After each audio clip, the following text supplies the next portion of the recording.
And we're live. Good evening, everyone. Welcome to Holy Crap, the Vlogcast. The Vlogcast that comes from a skeptical point of view to answer some of the questions of why.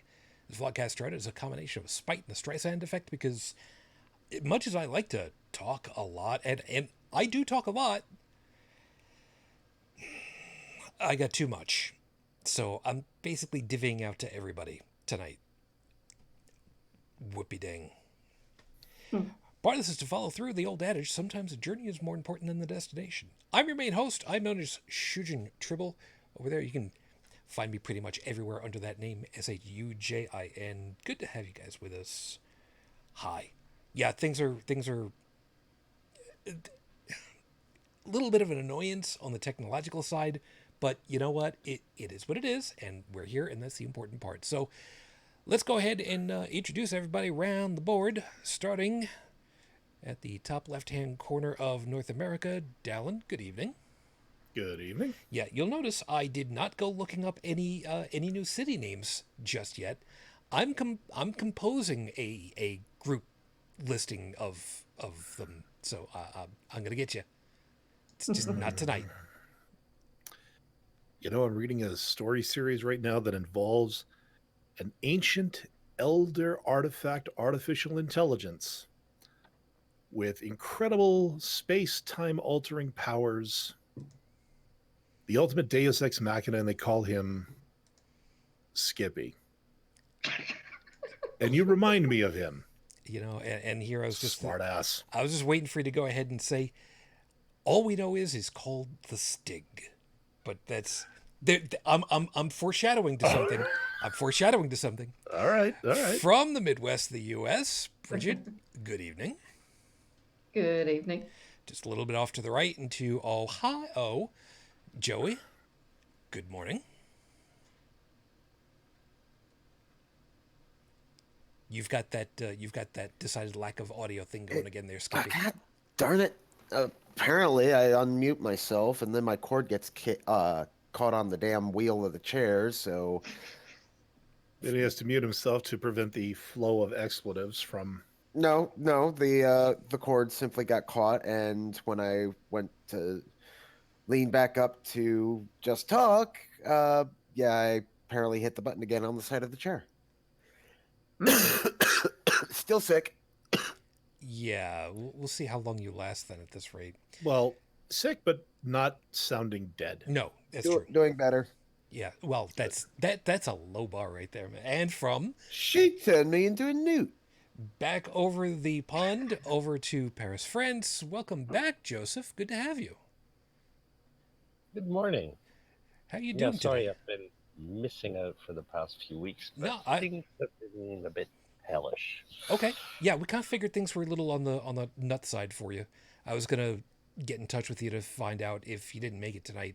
If you were okay. But the question is, which nut? I'm gonna go with macadamia. Okay. Mainly Oh, because those are my favorite. well, I'm thinking Animaniacs, so it's got a soft spot in my heart. See, there's a silver lining to everything. I'm a bionist. Yeah, the silver lining isn't the problem. It's that strontium 90 on the inside of it all that's really the problem. So Why aren't we a Yeah. pessimist? no, actually, part-time chemist, part-time physicist, all-time dick. Professionally, there's a thing. There's a thing. So, All right. thank you all for being with us. Did hear from Unrenowned Tech just a little bit before we went to air. He needs some sleep, and considering he ain't no beauty, you go right ahead and you just go ahead and keep asleep. However, the piece I was alluding to before I go ahead and get to everything, I have to thank Dallin for doing a very quick turnaround on the last episode because I was listening to us again because I'm vain that way. You know how you have a moment where it's like, damn, I had this. Sorry, that's my fan. You had this sudden moment where it's just like, I had the perfect comeback 3 days later. Okay, 6 days later in my case this time. And I'm listening to it, and I wrote it down for myself. He had mentioned about how he didn't think that Trump knew how to drive a car. And I had realized as I was driving earlier and I was listening to this, maybe he only knows how to turn to the right. Every third right. And for those of you that are fans of good quality British TV with original presenters, you know what I just made reference to. Yeah. I don't know.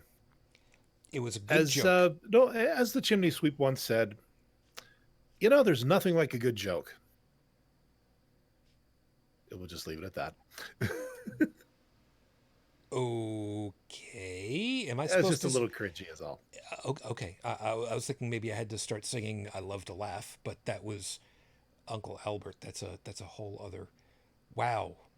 I love to sing No, about the sun and the June. No. It's different. It's different Uncle Albert. Yeah. I don't even know where... Anyway. So, of course, as always, everybody, thank you very much for joining us and having fun. If you'd like to join us over here on the live chat over here, please feel free to take advantage of that while we're doing our thing. Tripping high. Right now, that's about all that we got over there, and that's okay. It's more than just us tonight, so that's good. Something you have to remember about me. I very much run on RAM.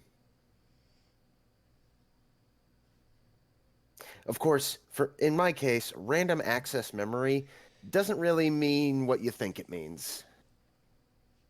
I'll take that as what it is. My brain just goes to weird places, okay? Yeah, it does. We've noticed. We know. And Ryan just joined. Thank you. One last thing before I go ahead and jump into the start for tonight's show. I am drinking the last of the wine from last week in a ceramic flagon.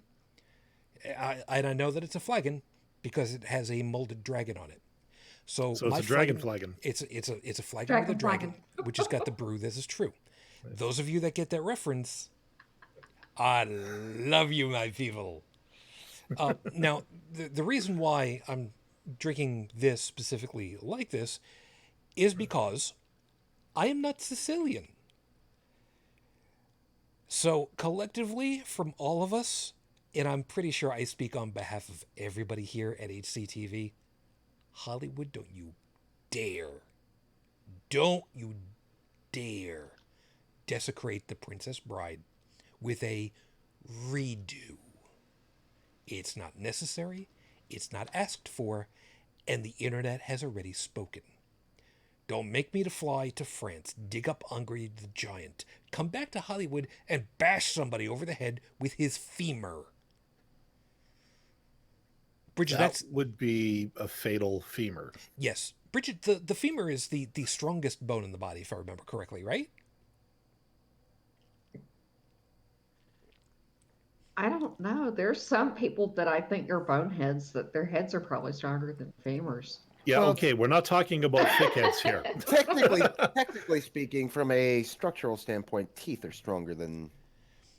Yes, but the idea of bashing somebody in Hollywood over the head with a sock full of teeth, Andre the Giant's notwithstanding, I think I'm pretty sure that a femur Beating would him over the head with a femur would probably be worse than beating him with a head of teeth, yeah. Well, now you see, just thinking out loud here. Yeah. Not necessarily hitting him over the head with a bag of teeth. So I'm kind of leaning towards... So help me. You say a bag of dicks, you're done. No. Good. I was actually thinking buckshot. No. You're doing it all wrong. You get a sock, you get a frozen orange. You thaw out the orange so just the outer layer of it is nice and soft. And you go ahead, put that in the sock, and then you beat them. See, that way it doesn't leave any bruises. No. If we're going to do this, let's do this right. We'll get a sock. We will fill it full of Canadian pennies because they're untraceable now. That is true. That is very true. Yep. I'm going with that one. Scotiabank, talk to me. You can get in touch with me over here. 1300 Elmwood Avenue, Buffalo, New York, 14222. That'll go. Anyway. Considering, yeah, I know those guys quite well. I could hook you up.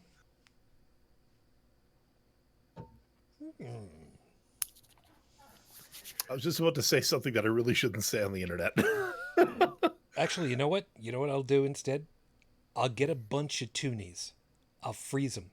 I'll pop out the center, and I'll stick somebody's head through it. Ooh, that's kind of brutal.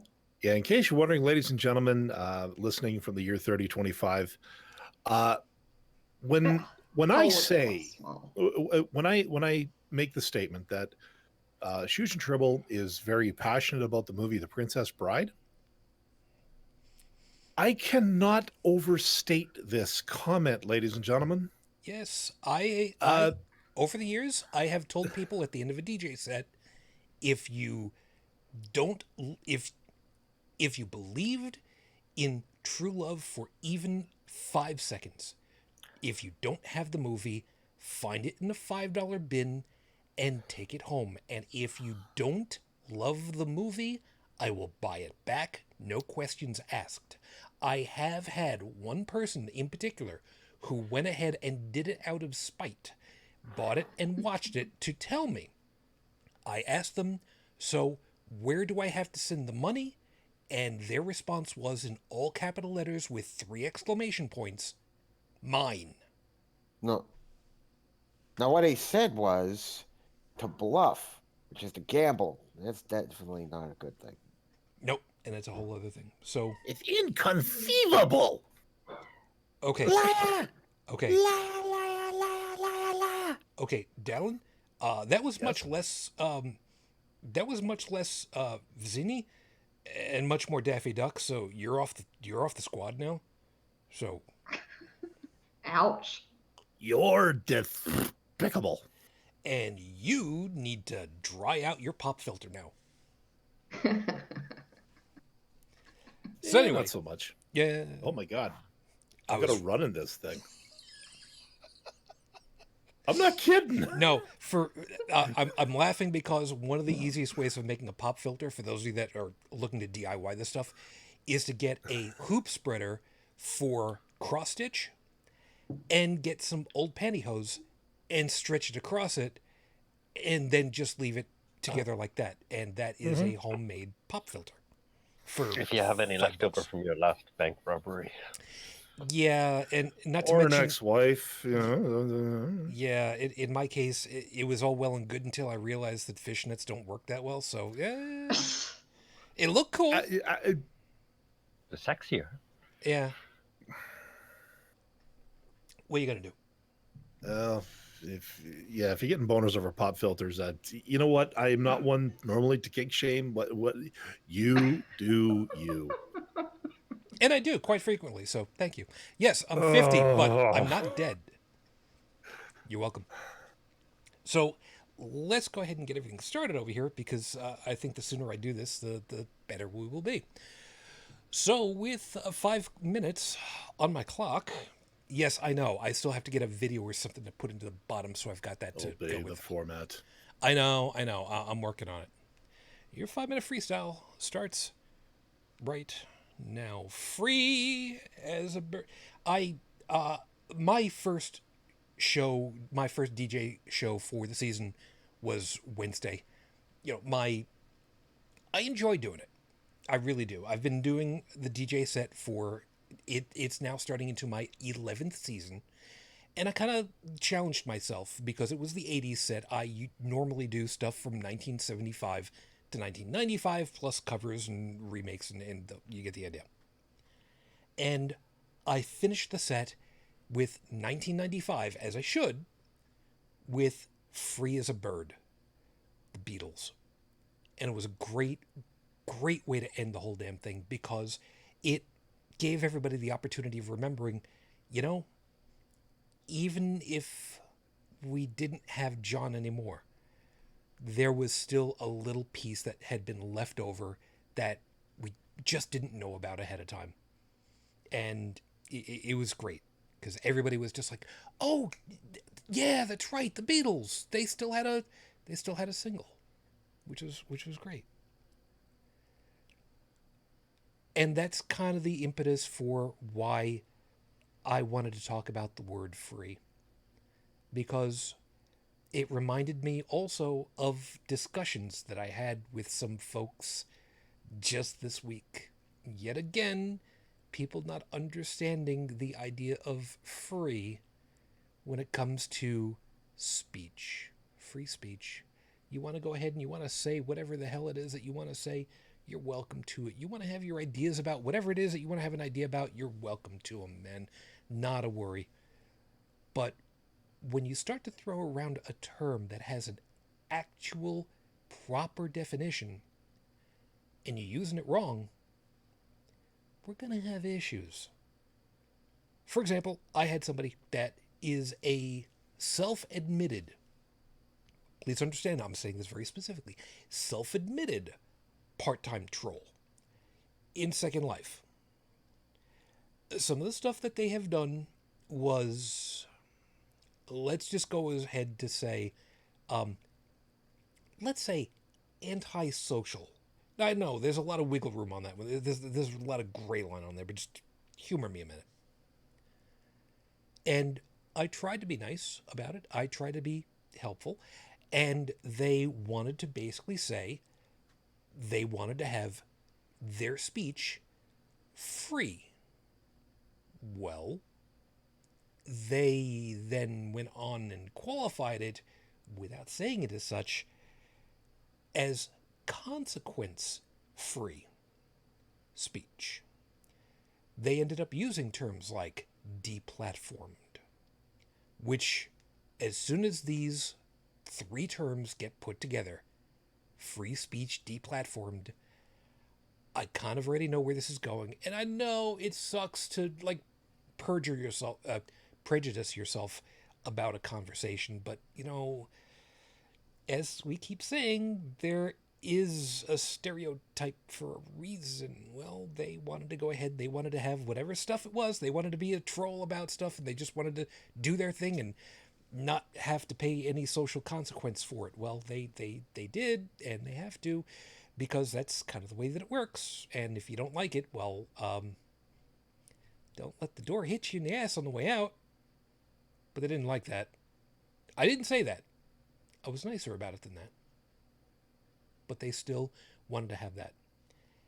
And they're not the only ones who still think that way, no matter what they want to say about it. I am proud to say that I am part of the furry fandom. Normally this would be kind of a, wait, what has this got to do with anything? Here is what it's got to do with. My Greek is really bad, but I'm pretty sure I can properly spit out Milo Yiannopoulos, who wants to have whatever speech he wants to say. He wants to have completely consequence-free anything that he wants to troll on. And he is a professional troll, although he has been, as he said it, deplatformed in so many ways, which basically means that all of these groups that he was playing in their house, yeah, they told him to leave the house. And Milo was told, oh, so you've signed up for a furry con, huh? We don't want you. Get out. And he is not going. He has been refunded.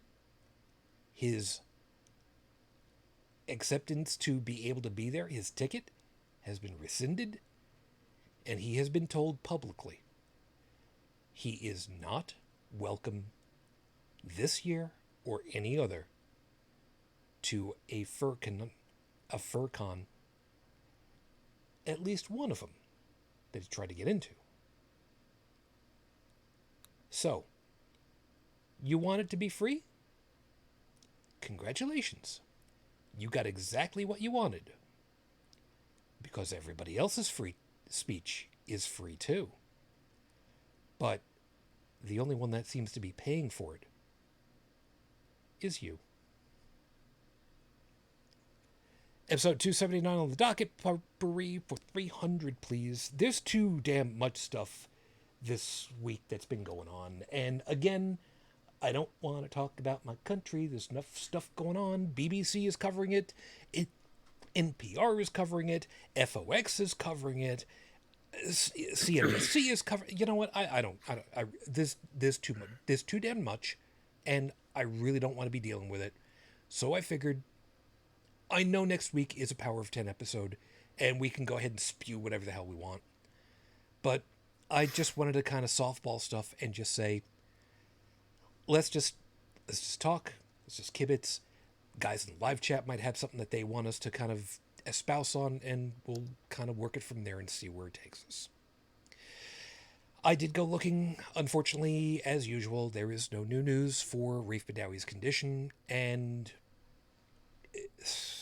again, is what it is because it is what it is. So as of the recording of tonight's show, it has now been 7 years, 3 months, 10 days since Rafe was unjustly incarcerated for thought crimes. Our hopes, our thoughts are still with you and your family. We're still waiting. And, yeah, you know, I keep looking at the information that I've got, because I've got a text file with all the information about each show. And I've got a section specifically about Rafe, and I just keep updating it. And, you know, I just looked it over again. He was originally sentenced to 1,000 lashes. Last I remembered, only 50 so far, because it was going to kill him otherwise. Still might, but a decade in prison. Well, he's steadily getting to the end of that, as much as it hurts, and as much as we really don't want him to be there. The last I remembered is that he's not doing real happy. He is not doing real good. He's thin. His spirit is really, really hard pressed. And I can't say as I blame him. But we still wait. And we still put pressure where we can. And we will keep the attention. We don't believe in the whole thoughts and prayers thing, but you're still in our attention. Very, very, very much so. So we'll do what we can as we can. So with that, we're here. We're ready to do our thing. Stephanie's back. Good morning. And like I said, I'm very much overwhelmed with way too much stuff that's been going on in the news. I don't like it. I don't want to be talking about it all. And I figured, what better opportunity to just kind of open it up and mention about stuff. I will, however, say that in the show notes, I did make a reference to Al Jolson. There's a reason for it. You guys up north of the border know, even if you don't know. Oh, we know. Yeah. We know. Yeah. And a lot of people are just wondering what's going to happen. Yeah. So the long and short of it is, pictures have surfaced from 2001 that Justin Trudeau, I can talk tonight, I really can, was apparently at a costumed party where he was dressed as, I guess, the equivalent of the Sultan from Aladdin, and he intentionally darkened his skin a la blackface. Now, here's the problem. Justin, overall, is a good guy. Overall. He don't get 100% from anybody. And no politician should. But when all is said and done, as some people have said, I would much rather take Justin's failed promises than some others' actual promises to be kept. So keep that in mind. And now we've got to deal with the whole, well, how do you deal with this? Because nobody wants to be a hypocrite.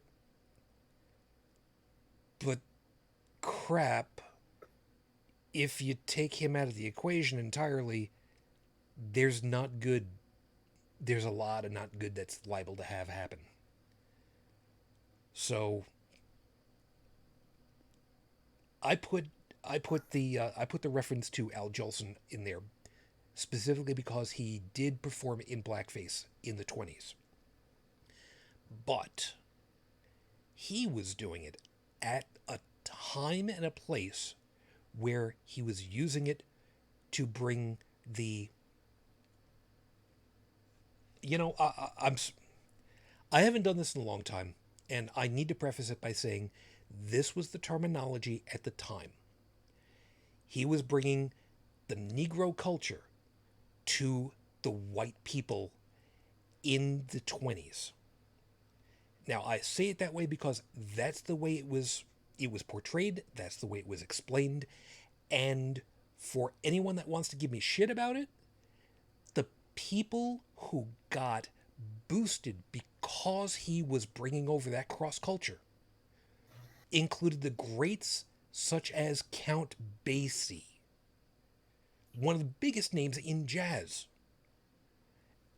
And you know, the people of color at the time supported him. They liked what he did. They appreciated what he did, and he went to bat to make sure that the minorities in the music industry, in the entertainment business, in his wheelhouse, were out there getting the respect that they deserved, getting the money that they deserved, getting the billing, getting the gigs. So when he died, there were a very large number of the African American culture peoples in the entertainment business and otherwise who came out specifically for him to send him off. They saw what he did for what it was worth, and it was to the betterment of all culture when all was said and done. And he was born in oh god, I forget exactly where it was, somewhere in the Russian Federation at the time. He was born in 1880. Shit, I forget what year it was. Anyway, so, you know, he ended up using it for a good purpose. Just like we say with, you know, guns, it's a tool, it's how you use it. He used it in a time and a place where he could actually get some good out of it. Hence the reason why this whole damn thing with Mr. Trudeau is a big ol', you know, if it was your dad, we wouldn't have any problem with punching him in the face. But it's not. And things have certainly changed since 2001 for him and the way that he's comported himself. Now I will shut up because Dallin, you're the guy who knows a hell of a lot more about this than I do because, well, you know, you're kind of up there with it all. Yeah. I'm actually looking for. Sorry. I can't remember. No, I can't remember which movie it was. Just turn off that fan and just be done with it. I'm going to bring up two actors who worked quite a bit together in the 80s.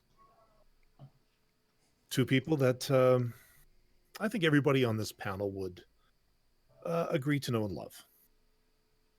Richard Pryor and Eugene Wilder.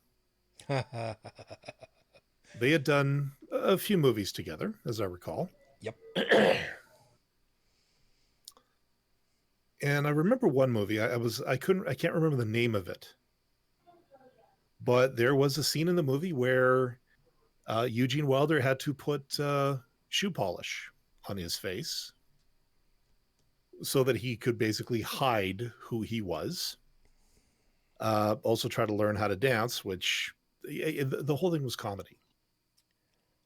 I'm thinking that might have been Silver Streak. I think you're right. Hold on. If it was, one of them was supposed to have been blind. That was Richard Pryor. The other one was supposed to have been deaf, and that was Gene Wilder. And they were supposed to be trying to help each other, which... Oh, my God. Am I thinking of the right one? You are indeed thinking of the right one, although... One for me. This came out about 3 years ago. It's just an article I found from the LA Times, which, you know, take it with a heart attack inducing grain of salt. Yeah, but yeah, remembering Gene Wilder in not quite defense of Silver Streak, and they actually went exactly where I thought they were going to go. He did a blackface bit. Yeah, the only okay, I'm speaking as a moderate here, and by moderate I mean a lot of the stuff I'm seeing these days, a lot of the things that people are going absolutely batshit crazy about, to me feels like a nothing burger. I'm sorry. You know what? Hate me if you want. I don't care. And I and a whole lot of other people who possess a whole lot of votes think it the same way. The only reason Trudeau is this is even being brought up is because it's been brought up with other people. There have been people who have looked at the blackface and then it's like, oh, it's all offensive and you're a racist, you're this, you're that. And because of something you did 25 years ago, you should not even have the right to exist as a human being. And now that one of the icons of that particular culture has now been found guilty of the same crime in the eyes of that extremist group, now the tribalism is starting to settle in. Because, like you said, they don't know what to do. Because, well, if we don't treat him the same way as we treat everybody else, then all of our screams and cries of equality are going to go out the window.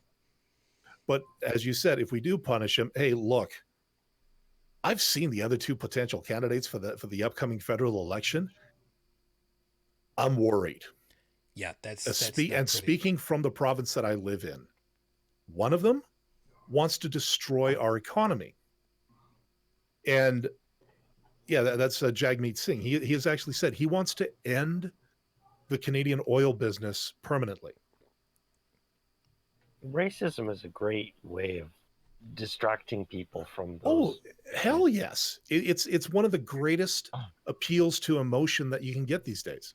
But it's also the less rational. Okay. Racism makes no sense. Yeah. If one cares to look at it for longer than a nanosecond. But did he apologize for this? Oh, he's been apologizing and beating himself up, and he's gone through all of the 10 steps of self-loathing that is expected, even though, according to this particular non-theistic church of extremism, there is no forgiveness.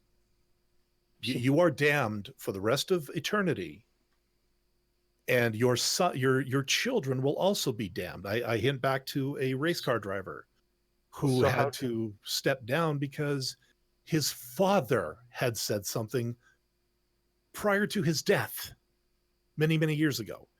And the son bore the sin of that father. Well, I can go back again to my survival by imitation. That can only hold true for... that can only make any sense to a population that isn't rational, who behaves emotionally. Because, I mean, anybody, if you do a fault, you learn from your mistake and you become a better person. For anybody rational. One would hope. Exactly. Admitting your mistake and having a genuine understanding that it was in bad taste or bad faith or whatever you did, that's almost 100% forgiven in my books anyways. Well, and this is where your book and many other books differ, because we're the kind of people that, okay, you know what? Yeah, you goofed. You admit you goofed. Okay, let's move on. But there are a lot of people that refuse to do that for whatever reason. It's like, oh, no, you did it once, thou art forever condemned. Isn't it funny how absolutes always enter into play? Yeah, there's always done. Yeah, and how can they say there's no forgiveness for this kind of thing? Well, how do they maintain a following then? that would basically mean that anybody who had ever quote unquote sinned is condemned to hell. which is entirely possible in some particular ideologies. Carrot stick. Yeah, what I was going to say though was that isn't there an expression, and I forget where I'm remembering it from. The and I'm paraphrasing just a little bit. There can be no justice where laws are absolute. I I hate to say it, but I might actually be quoting Captain Picard again, and not even realizing it. Well, No, actually, shit. I am. That It's one of the early episodes that had Wesley ready for the death penalty. Oy vey. yeah, but you know what? Harkening back to what we talked about last night, that was back when there was actually well-written TV. So, you know what? That's fine. You know, that not every great quote has to come from a frickin' philosopher. No, and truth be told, it is a very good ideal. What is an absolute law, though? Okay, here's a good one. Bridget, here's a question for you. Should someone be put on trial for assault for stabbing someone? Yeah. What if they have a degree from a medical university that says, yes, you are a surgeon? Surgeons still should not be stabbing people. And if you're a surgeon and you can stab somebody, I would think you would get more in trouble than if you were just a layperson that would stab somebody. Because you have a pretty good idea where to aim the knife. Hold on. But a stab means that you are taking a pointy, sharp object, inserting it into a body, and one would expect probably cutting it open in some fashion. That's different than using a scalpel, though. Yes, it is. Because if it's you're all using about a context. scalpel, you have consent. That's what those little forms are about. Well, yes, one would expect so. But therein is the piece that I'm talking about, though. Intent. Exactly. That you could argue, if you are I'm not going to use that expression, if you're you know what, if the crock fits, sure, if you were a shyster enough lawyer, you could conceivably argue that stabbing someone with a knife is analogous or on par with using a scalpel on someone. It would be a really hard stretch. Really, really tough. But there could be enough an analog to make a temporary case up until the point where the judge goes, really? You're going to go ahead and you're going to try this one? Why? So the point is, how can you have an absolute law? It all depends on how you want to present the information. Remember, facts don't lie. How you present them can be spun in a whole bunch of different ways, though. What selective fact is lying too? Now, if you had a surgeon who assaulted somebody with the knife, then I would think that would be worse than just a regular person doing that. In the same way that if you know martial arts and you kill somebody, then you get in a whole lot more trouble than if you just accidentally kill somebody. Now, there is something about that, because I knew a guy in university who was a black belt. Don't we all know a guy? Okay, look, this is purely anecdotal, but from what I understood, it's okay. I think he actually had, because he was he was a black belt, a martial arts master in karate. He actually had to register himself, and if anybody came at him, he was actually obligated to say, "Okay, look, pal, I'm a black belt, So what's about to happen to you? You've brought it on yourself. Now, again, I don't know entirely if that's true or not. But when it comes to somebody being a martial artist, there is, it's almost like having to register a firearm. You actually have to register yourself as a weapon, I think. You know what? Let's see if I can find something about that. Okay. And Why? Because I'd never want to be, I'd never ever want to be accused of talking out of my ass. and what was mentioned over the chat also is Stephanie quite correctly, and yes, I was going to mention that before you went ahead and you put it over there. A stab infers violence and malice. True, but again, it also comes down to the nuance part. You could leave that part out, or spin it in a certain way. I mean, there are times where someone's life could be in danger. They're passed out. There's no way to get consent. But the only way to save their life would be to just go ahead, stab in, open the ribs, and get into a ticker that's gone away, or a broken aorta. No, that doesn't work, because you have your aorta burst. You're pretty well done, right? Yes, because that's what happened to John Ritter. I was trying to call him Jack Turpin. I was like, no, that's the wrong name, man. Shit, it's been a long time since I thought about that one. But that's an example case. That's a good one for your shyster lawyer, because the shyster lawyer could take that angle and sue on it. But anyways, it's context, you know. It's a claim. Maybe somebody making a claim, that's enough to get you into court.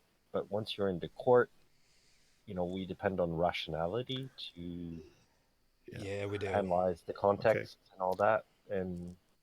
But with the present court system, and I do have to recant myself a little bit on the subject of being registered as a lethal weapon in the United States of America. That is something that is not a law or legal requirement. So he could have been feeding me a ton of crap or whatever, but can you register your tongue as a lethal weapon? I could see where you would have to stab somebody if they were unconscious. If they had a tracheotomy. Or tracheotomy with a ballpoint pen. Thank you. I do it. There's a couple. Stab them. There's a couple people who know exactly what we're talking about. And again, you're my people.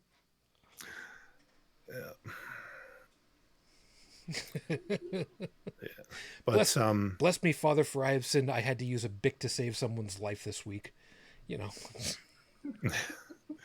Well, but and this goes to show that there is nuance, there is interpretation, there is precedent, and I think that's the big one. It is precedent, because how a lawyer plans to represent their client, be it on one side or the other, they always hearken back to, well, back in 1963, in this particular court case, the judge did this. So that means that my client, who's under the exact same circumstances, why am I talking like I'm down south? I am sorry. So that's the other big thing, is that the judge will be expected to follow previous judgments, because a precedent has been set. Statistically. Did you say Utes? I'm sorry. Again, there's some people who know where I'm going on that. If I did, I apologize to the people. No, you didn't say it. You didn't say it. I'm making a reference. Those of you that are in Australia, it's a completely different thing than what we think of over here in the U.S. So I know what you're talking about. Thank you. Yeah, and Ryan, you're absolutely right. Rationality does not always exist in lawyers or judges, especially, and I actually have an anecdote for this one. My dad. Yeah. Where does a head accountant, formal demolitions expert, and resistance fighter fall into all of this? I'll tell you. For 1 year, my dad was district governor of of the Lions Club for his district, which involved a lot of the province of Manitoba and several states south of it. So he got to go around to go to all these different Lions clubs and see how they're doing, have big conferences and wear the blue jacket of important people. And you know what? Scoff all you want about the Lions Club. These guys do good work.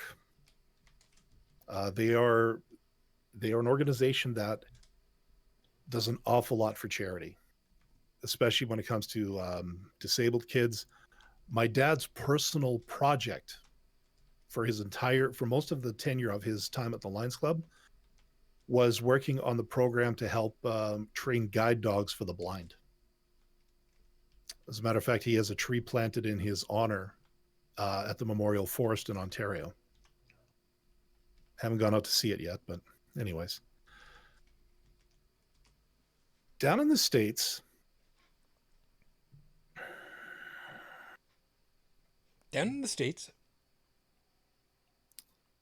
one of these days. Anyways, while they were down in the States, he got into a car accident. His car got, I think, rear-ended or something like that. 100% not at fault. However, the sheriff in that area was up for re-election. You see where I'm going with this? Completely. Now, my dad did not serve any jail time. He didn't. But because they had to mark the right checkbox as to what will get me elected for next year, he did have to pay a fine. It was a small fine, but it was the principle of the thing. So what Ryan said, that it's not always rational, it's not always the way it should be. You're absolutely right. I'm agreeing with you. And as I've said 1,000 times before, it doesn't matter the socioeconomic model you think is going to work. The second you throw a human into it, that cake don't bake. And you got to take a little from this, a little from that. It's going to look like the tapestry from hell, and it'll work good enough,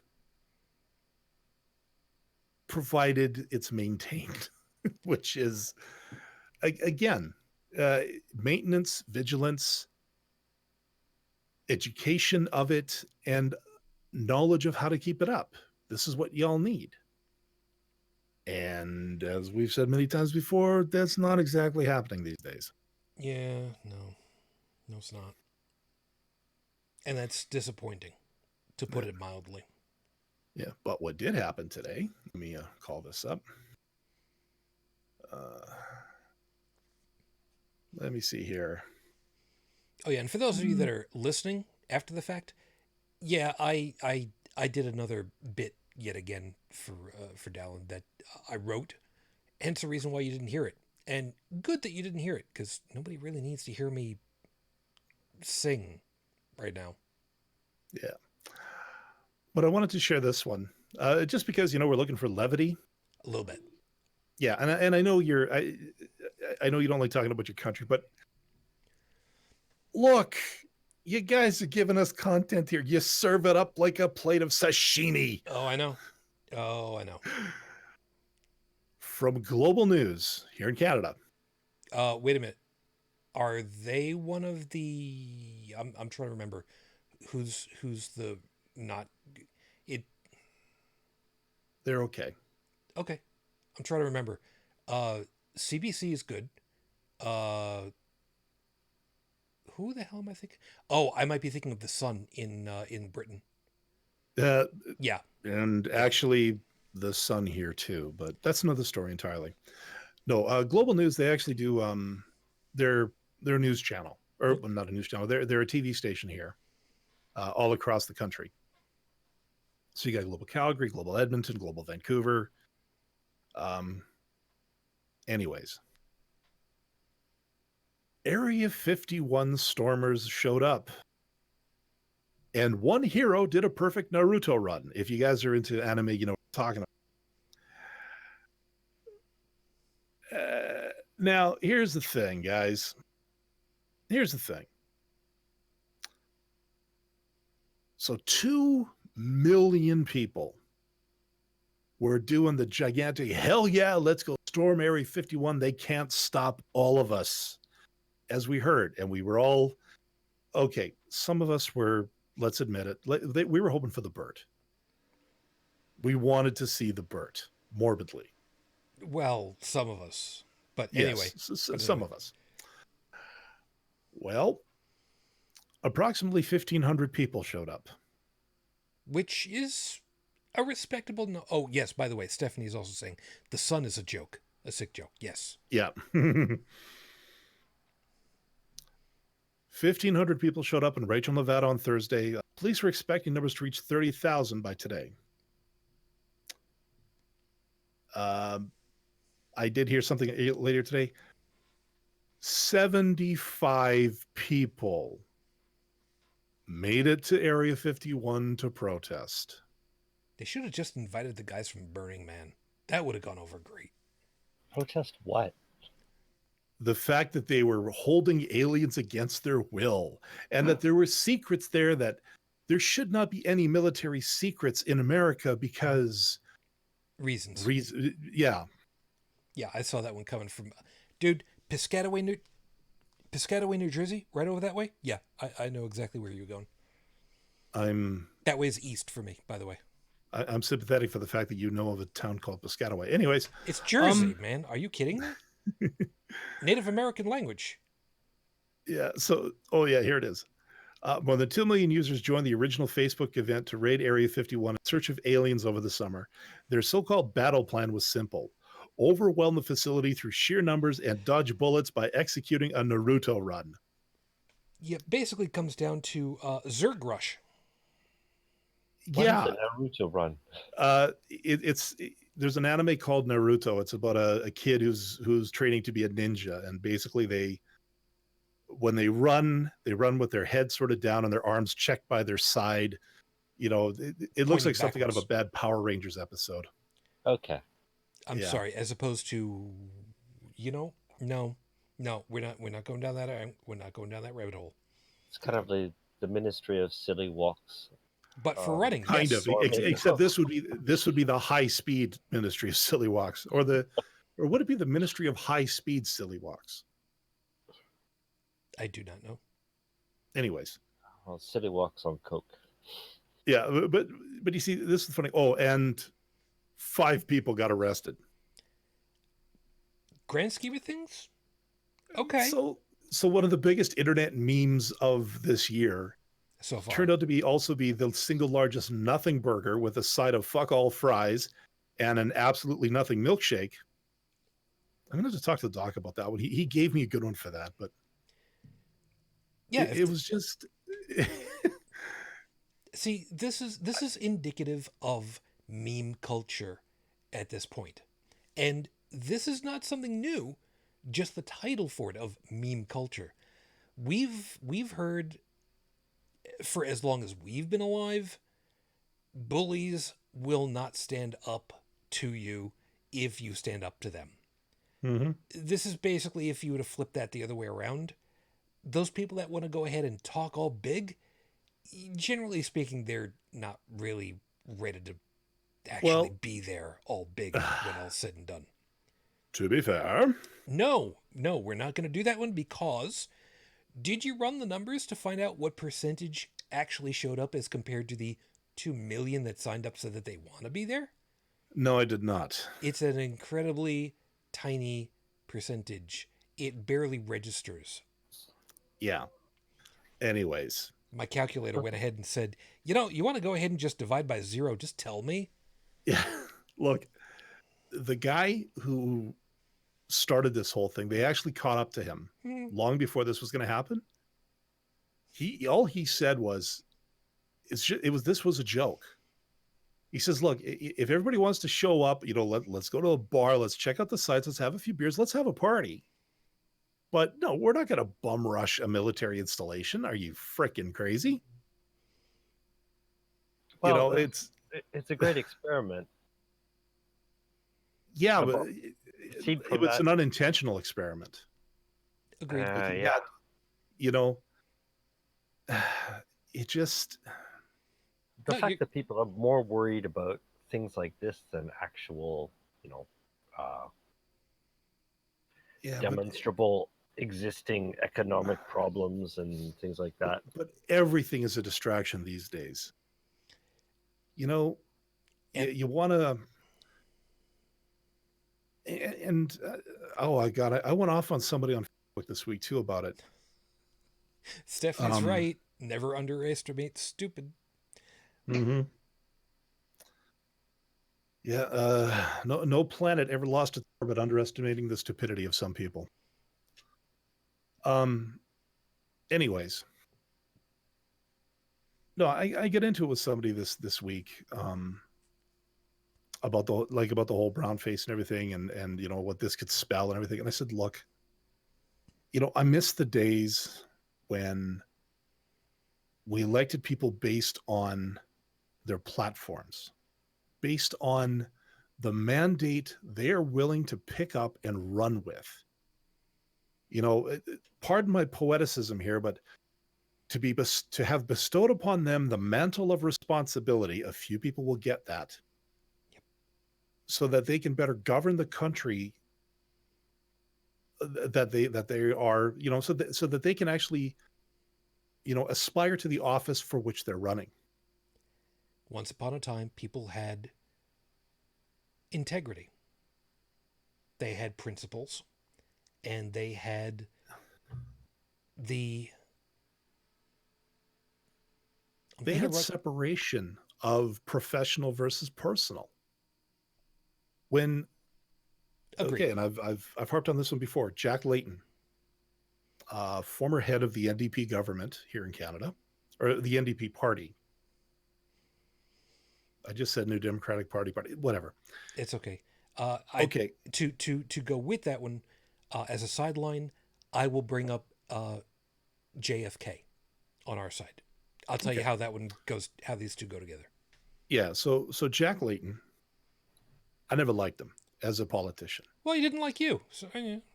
No, yeah, he didn't like me. He didn't like me because my collar was blue enough. Well, I think he really didn't give you two thoughts. So, you know, whatever. He was he was about as far left as you could be during his time.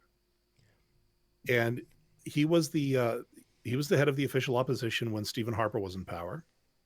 And I can just hear Heretic Woman right now rolling her eyes. Because every time I talked about old Stevie boy, she had a thing or seven to say. I admit it. Babyface Harper. Yeah. I'm going to keep using that till the day he dies. Anyway, going on. So Jack got hit with the C word. Cancer. He passed away. He got a state funeral out of it, which rubbed a lot of people the wrong way because he wasn't a sitting prime minister. Okay. But Stephen signed off on it. He said that Layton was the kind of guy that you could argue with him all day in Parliament. You could have screaming, shouting matches to the point where the Speaker of the House would go, you know what, just look, you two face each other and just go, okay, leave me the fuck out of this. You know, it got heated. But in the end, Stephen said that Jack, this was the kind of guy that after a hard day of doing that, you could both go to the same bar, buy each other a drink, and actually come away, I would dare say, as friends. With respect. There was that respect. There was statesmanship, and we've talked about that. Oh, God, so many damn times. Last week, we ended up bringing it up again, too. Now, could you see, for instance, Alexandria Ocasio-Cortez sitting down with a beer with Trump? Okay, before we hit that one, real quick, Mm-hmm. the reason why I brought JFK into the mix to kind of go along with that one was he got blowback, a lot of blowback after he was elected because he was Roman Catholic. And the Baptists of the country, of which most of the presidents up until that point had pretty much fallen into that category, one way or another, they were concerned that the office of president of the United States was going to be beholden to the Roman Catholic Church and the Pope. And he said in no uncertain terms, and I'm completely paraphrasing, I am president. I am not a Catholic when I'm in this room. Now, I'm highly paraphrasing that right now. But he I am basically, not. I'm not beholden to any pope. thank you. Yeah. And And it was a bit bigger than the Baptists were maybe the noisiest, but that was all across the evangelical and Protestant yeah, exactly right. Protestant majority, if you want. Exactly right. And he had to basically tell everybody, look, like me or not, no, I'm not here as a Catholic. I'm here as the head of the country. I'm here as an American. Then again, this was also back in the day when, you know, noble ideals like that actually meant something. God, and it sounds so weird saying it that way. But What I'm seeing here is a cyclic dynamic of a manipulation of ignorance, because politicians, they have to cater to ignorance to get elected, especially if the ignorant make up a majority of the population. Um, and doesn't that suck? You play to your uh, base. yeah, but you have a choice between when you're faced with an ignorant opinion or ignorant quote unquote consensus. Um, you have a choice between educating and manipulating. And I guess things are tending towards the latter these days, because if you have an ignorant base, you can manipulate them in other ways than political, like through the press or whatever, through the web. And that's cyclical, because if you misinform the public, then that's going to transfer onto whatever politician is trying to be elected. He has to cater to that misinformation, which means he's going to repeat it, which almost makes it quote unquote fact. For people who don't know how to make value judgments for themselves, it's all the same thing. Everything's a concept. And it's utterly annoying. But it's spinning out of control. I mean, since Trump was elected, yeah, we're at a crossroads. Well, we have been since probably Reagan, but it Well, can go either way. It's going to spiral down into totalitarianism, by theocratic rule or whatever, or we're going to get better educated. My And that's the clear split in the population nowadays. That's where the line lies. I drove my son down to school earlier today because it was a homecoming dance, and I went and I picked him up, and I don't know if it was a student's truck or if it was a student's parents' truck. Either way, it still didn't bode well because it's one of these modified pickup trucks with larger than normal wheels and jacked up a little bit to take advantage of that, A dickmobile. of sorts. But they had mounted into the back a Trump 2020 flag flapping out the back of it. And I had seen similar versions, but I had not seen the writing near the bottom of it that said, no more bullshit. to answer the question about would we see AOC sit down and have a beer with Mr. Trump? And I say that with a really, really hard time trying to keep my bile down right now. No. No, we can't. And just like with the context and nuance, and there's a reason why there are stereotypes out there, because the likelihood of that being productive in any way, shape, or form is virtually nil. Mm-hmm. Like his entire presidential term, it's just one big fucking gullibility test. It's I'm worse. sure he'd like to. I'm sure he'd like to have a beer with anyone who's that he can manipulate. And he But would as soon buy as it. you start to, yeah, and as soon as you ask him any question he doesn't like and all that, well, that beer is over. Well, it would be, and plus it would be Trump beer. So I don't think that's when he actually got involved. He did vodka for. Oh, wait, that one went tits up Trump too. beer. yeah. Well, who Well, knows? I mean, he did steak. No, steak went tits up too. Yeah. it, How does one bankrupt a casino? Still haven't been able to get. It takes a lot of work. mm-hmm. Because if there's one thing that we know, we collectively on this call know, we know that gambling is all about statistics. And the statistics in gambling, even if just slightly in some cases, are always on the house's side. Mm-hmm. That's why we don't gamble. Or But at least why that's my can excuse. we, mere mortals, look at this with a critical eye, but as voters can or will not? 3 words. Cult of personality. He has made it Yeah. acceptable for these racists and sociopaths in our society I think to everybody. show that off. I don't want to dig in too deep here, but I mean, No, why the hell not? We're already down deep as it is. Okay, you know what? Let Joseph finish Go first. ahead, Joseph. yeah. Well, it's about I'm always going back to the same thing again. Either you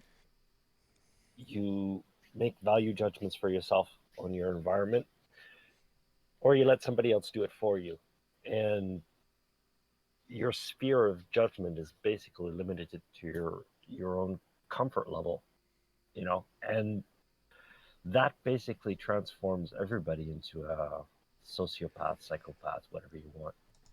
If you can't think beyond your own little bubble, and you can only compare to other people's bubbles or whatever's happening around you, and you can't decide for yourself what's right or wrong, good or bad or whatever, and you let somebody else tell you all this shit, well, you have the state of things today, I think. Stephanie's also got a thing for you over there, by the way. Joseph, but thinking is hard work.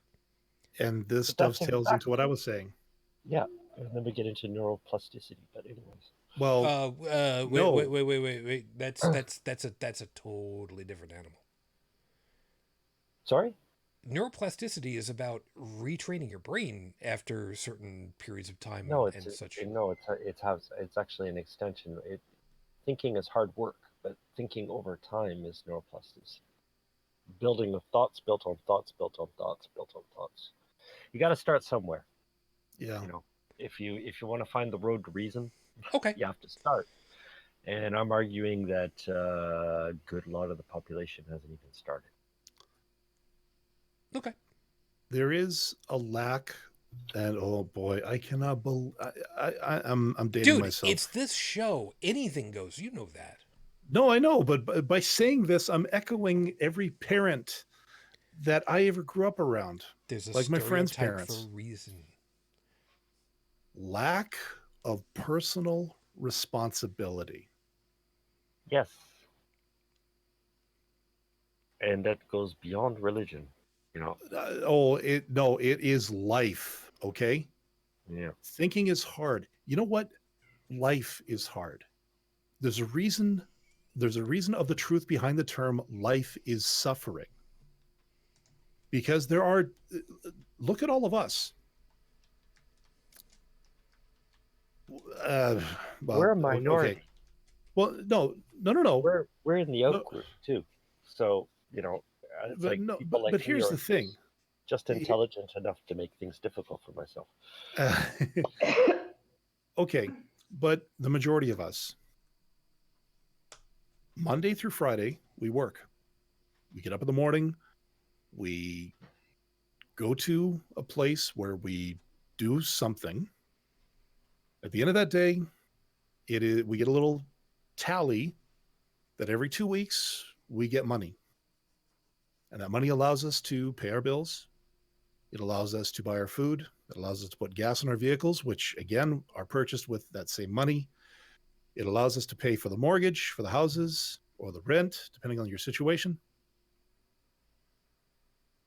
We can't sit 7 days a week surfing the internet or ordering from DoorDash to get our food. We actually have to go out and do it. We also have to keep our house in order. We have to make sure that we have clean dishes, clean clothes. We actually have to sweep the floors, vacuum the carpets. There are things that we have. It's called adulting. Okay? And if we have children, it's, we got to do stuff for them too. So where's the me time? Where's the time for me?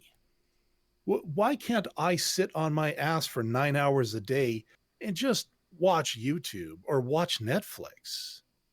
Oh, adulting is so hard. And a lot of these people also, they take for granted the fact that we have things like the internet. We have things like delivery of just about every kind of food that's out there.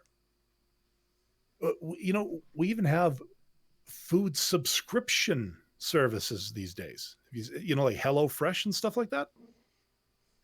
Like you don't even have to go shopping for the stuff. If you want, you can just go, oh, I think for this month, I'm going to want this, and this. And then it all shows up. It's all nice and flash frozen. And then you just thaw out what you need to cook the food according to the directions. You don't even have to think about it. Yeah, Blue Apron, same thing. Are they sponsoring the show? No. No.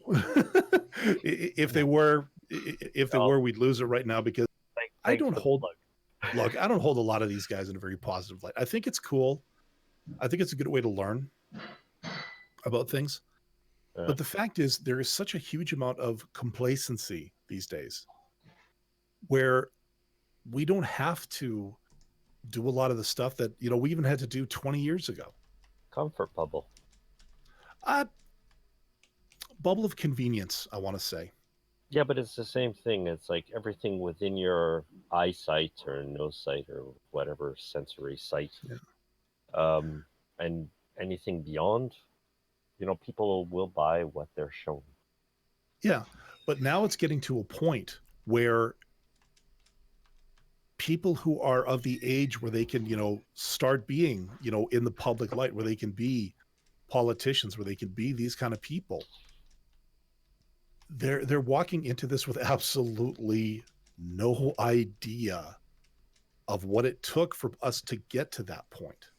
I don't want to sound condescending, but I really get the impression in people even 10 years younger than me, there's an increasing lot of them. They seem like old children. Yeah.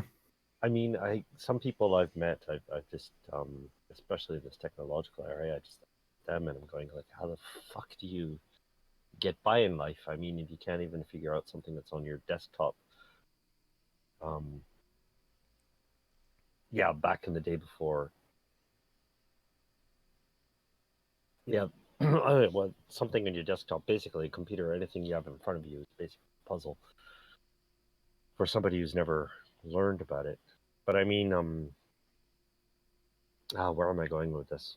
But that it seems relatively easy to pick yourself out of a computer dilemma. Where do I drag this folder or whatever, or which setting do I put? Like back in our day, when we were kids, our quote unquote real life problems were a bit more complex, involved a bit more thought, and a lot more movement. Well, But I it can. seems to have the same emotional charge, which is really weird for me because people confronted with a computer problem, I get as much emotional reaction from them and as people in a real life dilemma. Well, when people anthropomorphize their computers to the point, like if the net goes down and they absolutely freaking lose it because they've suddenly lost their connection to the real world.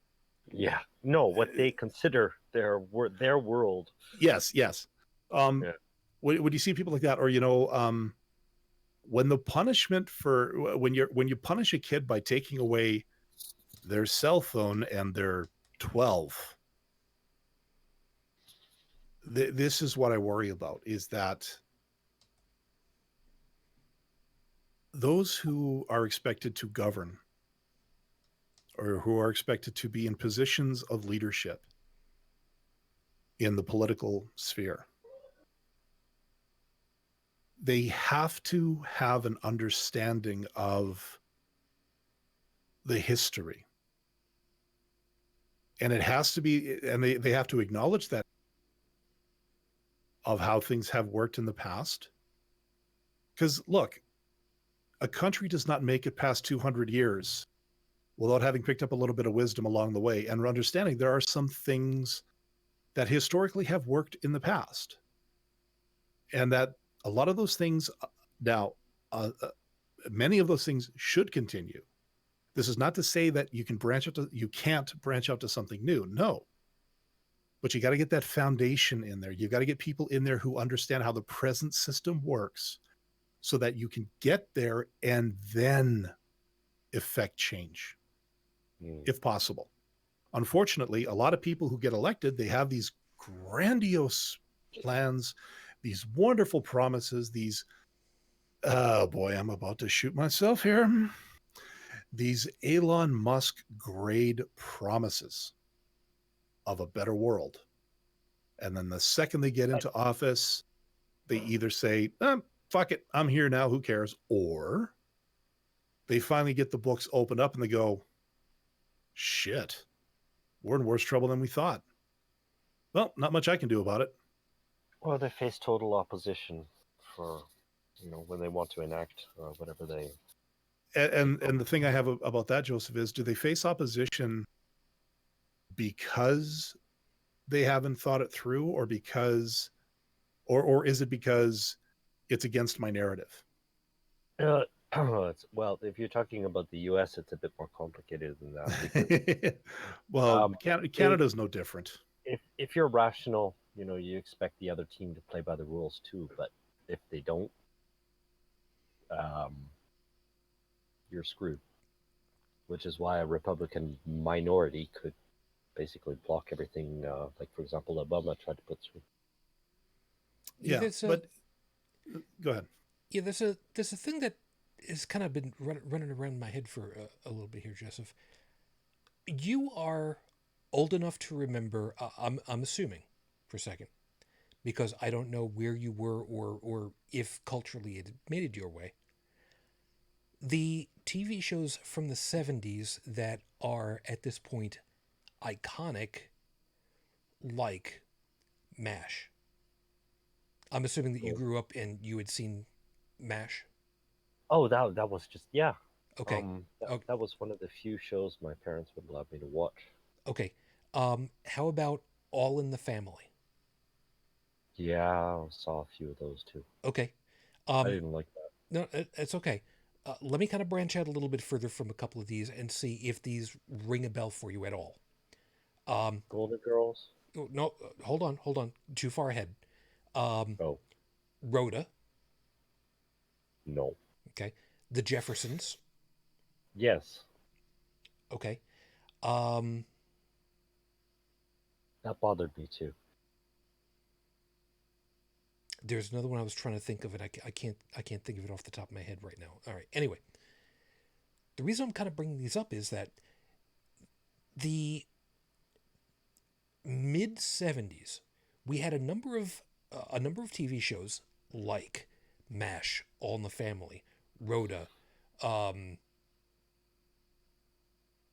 They the all look at Jeffersons.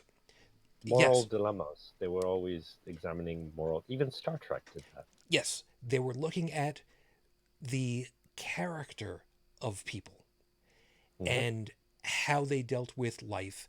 Admittedly, they were not always based on reality. Some things were, but a lot of things were not. Because, yeah, what are you going to do? You've got to come up with a storyline for the show because, well, you got to come up with whatever.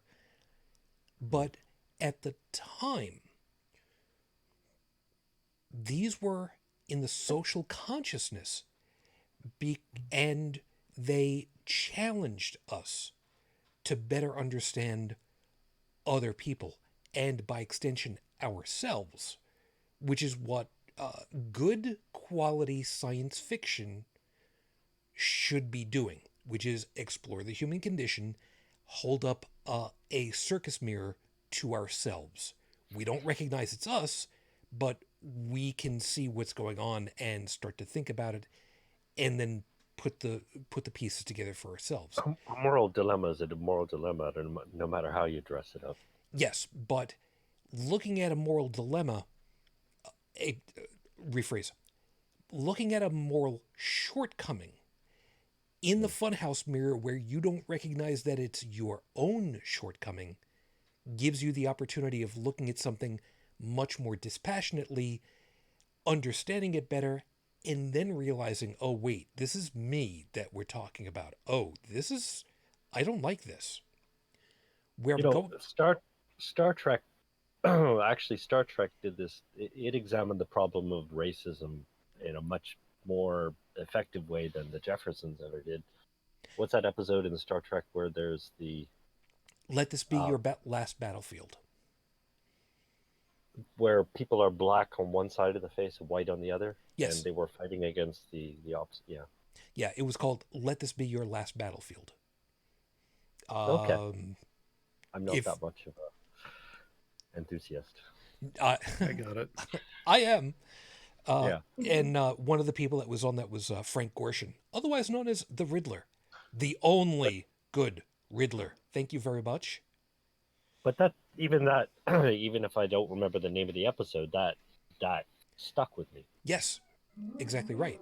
And the reason why I'm kind of bringing this up is, like you were saying, people who are 10 years our junior overall didn't grow up with that as part of their cultural makeup, their cultural upbringing, the same way that we had these, where we were challenged We with, were confronted. Yeah, exactly. um, And we don't have this comfort. Now we're in an era of complacency instead of confrontation. We're not Um, we're not we're not called to question anything anymore. no.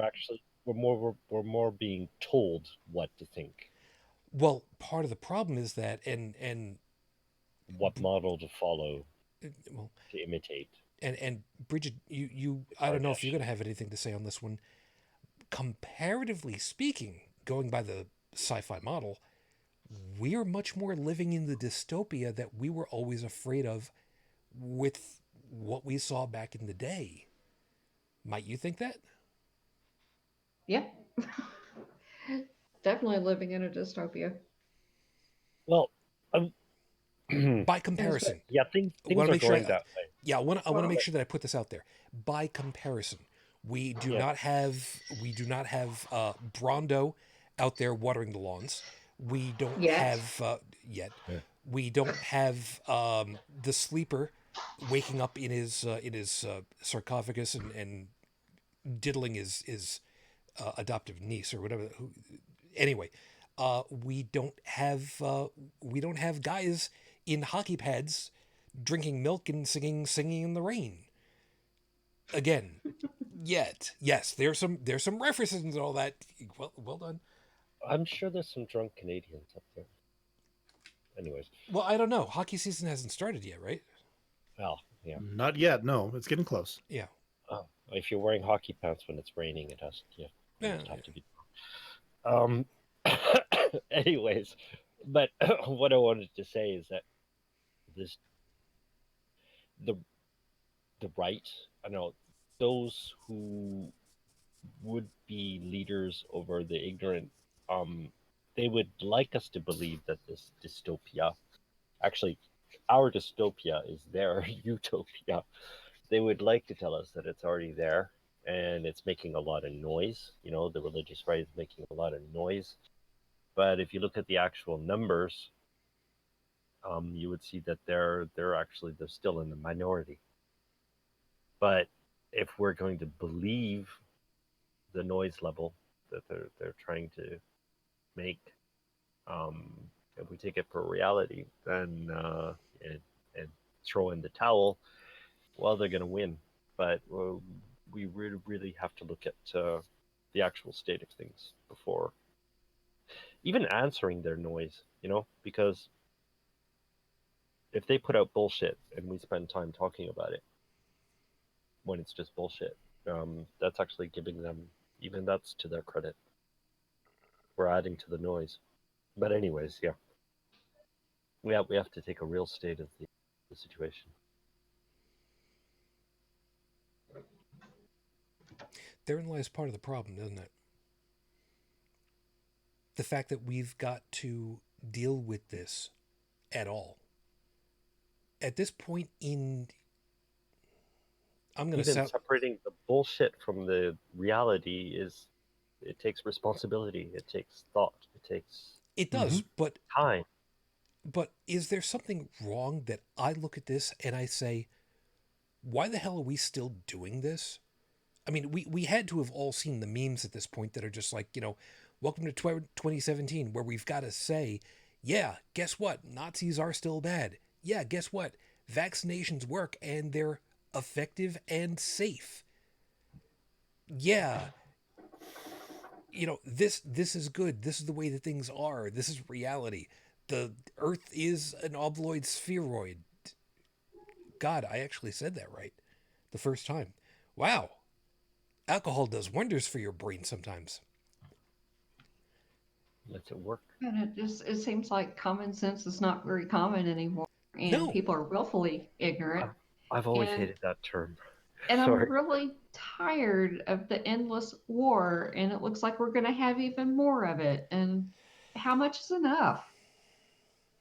I got into a thing 18 on years, isn't that enough?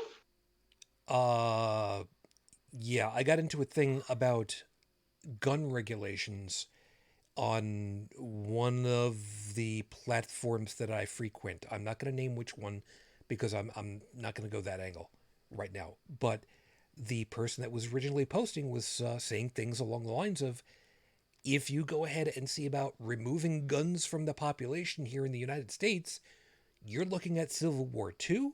You're looking at a bloodbath all up and down because people will refuse to do that. I think we're looking Because at it anyway. Mm. because for whatever reason, and I'm going to keep saying this one, and Joe might back me up on this one, for whatever stupid reason, the United States still bends a knee to the great religion of the pew pew machine.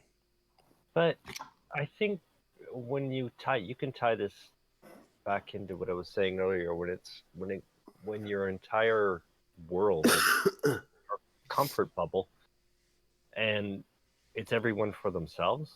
Um, basically owning a gun, you know, and people subconsciously or consciously, whether they want to admit it or not, it's the ability to either take other people's shit or defend yourself against people who are trying to take your shit. And I think both need to be dealt with. I mean, even before we get to an issue of guns.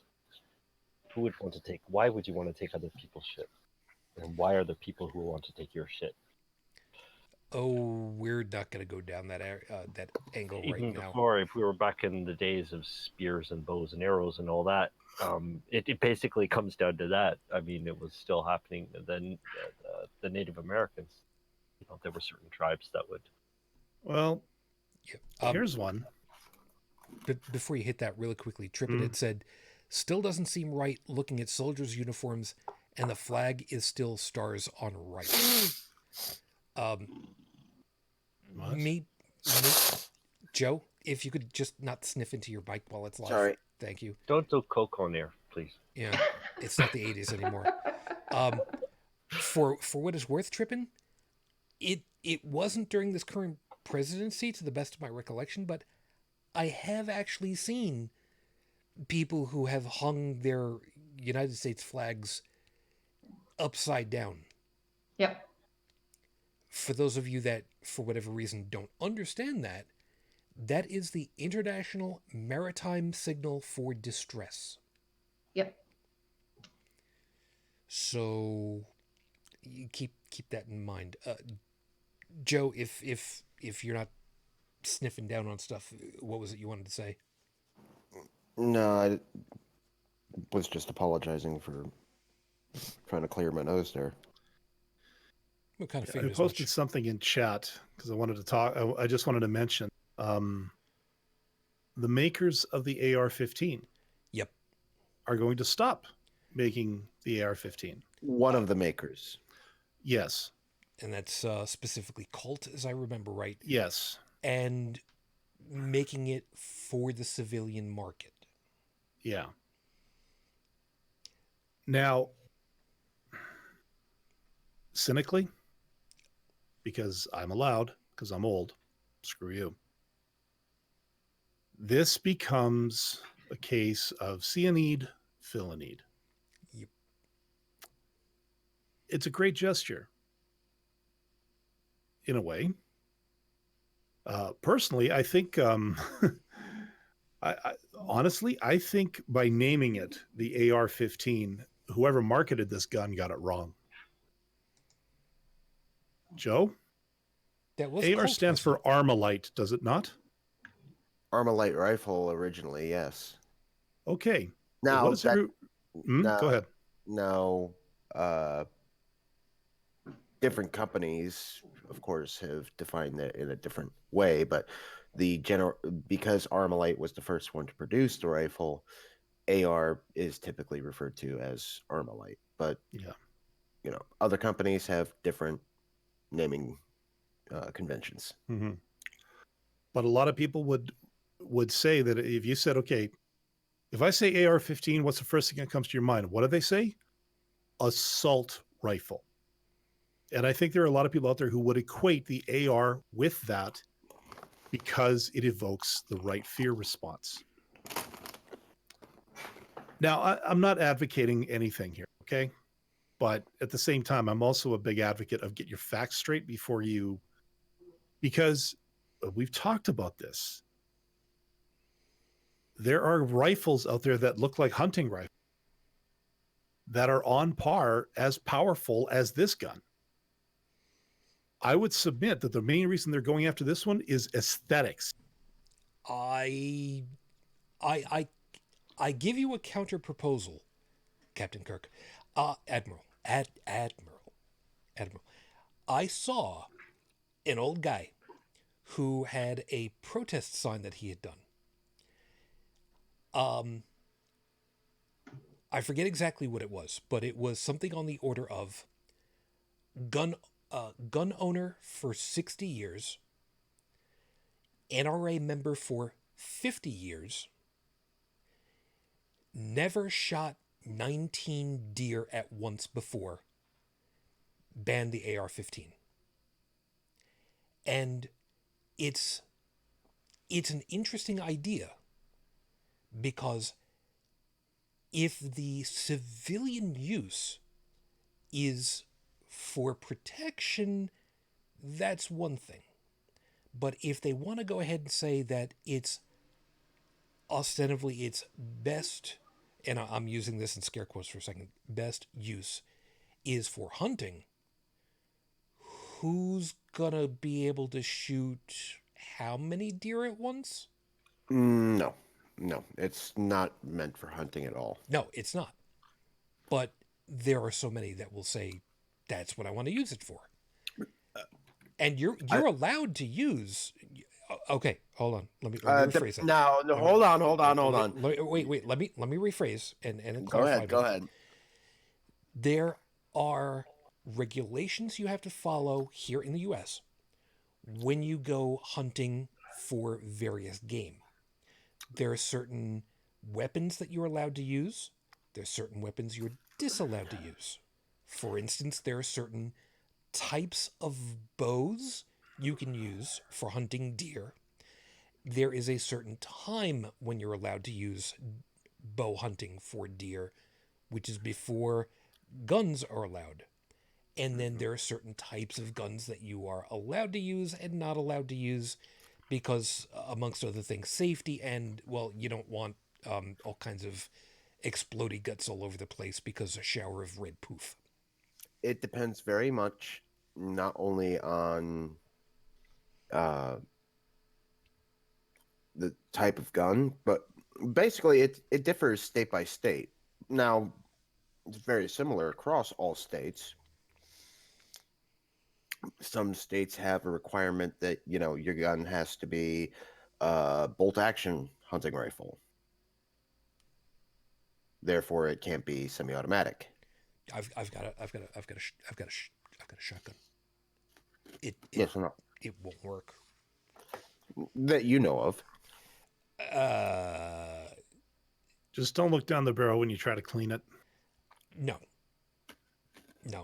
I mean, But- if my brother was right and it would take a pair of vice grips to hold onto the bolt in order to free it enough to use it after it's been fired once, yeah, I'm pretty sure it's yeah. Sounds like a bad sear.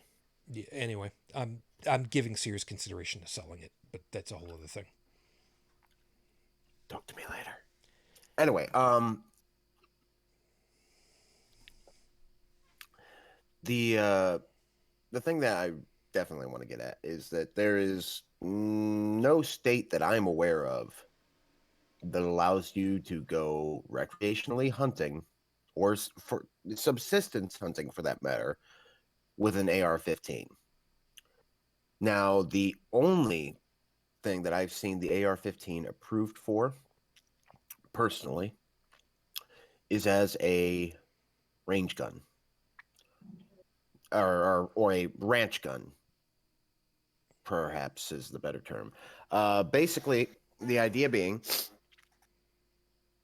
this goes back to another gun that I had mentioned that is very similar to the AR. It's called the Mini 14, which is basically a scaled down version of the M14 military service rifle. For those of you not familiar with it, Vietnam post-war to Vietnam era service rifle, full rifle cartridge, box magazine, 10 to 20 rounds, could be fired fully automatic. Not at all recommended, because not only are you not going to hit what you're aiming at, but you're also going to have to go then find your shoulder.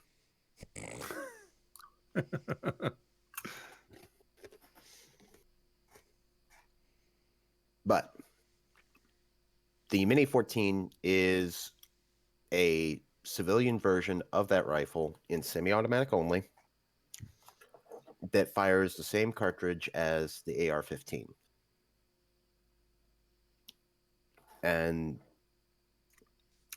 what I've seen both of these used for is as ranch rifles or range rifles. Basically, the idea being that if you're a property owner, especially out in, say, central plains states or into the mountain states such as Wyoming, Colorado, stuff like that, if you have property, a large ranch, you have livestock, coyotes are a serious problem. Mm-hmm. and you need this isn't hunting as much as it is, a defense, but not necessarily defense against, criminal activity. The idea being that you have this rifle that is easy to shoot, has more power than what a 22 can bring to the table, is accurate, fast firing, and can have a high capacity magazine. Because if you're firing at a coyote, if you're using a bolt action, you might not get a chance for a second shot. And the coyote that you do not deal with today can be eating your livestock tomorrow. That is the only reasonable civilian application outside of personal defense from on a criminal level that I have seen for these rifles. Yeah, I'm pulling up the information from Wikipedia for both the Mini 14 and the AR-15, and I am having a hard time trying to find information about the effective range for the 14. Oh, one moment. Because looking over the Colt AR-15, according to the specs, the effective firing range is approximately 550 meters, or roughly 600 yards. Mm-hmm. The Ruger 14... That's getting out to... yeah, that's getting out to, you will hit something, but it may not necessarily be what you're actually aiming at. Well, you might hit a dinner plate. You might only get it like on the very edge, though. Yeah. If that. However, if I am not mistaken, again, this is something where it depends on the particular model that you have, the specifics of that model, such as barrel length, or the rifling twist. Right. And what particular ammunition you are using at any given time. However, I would imagine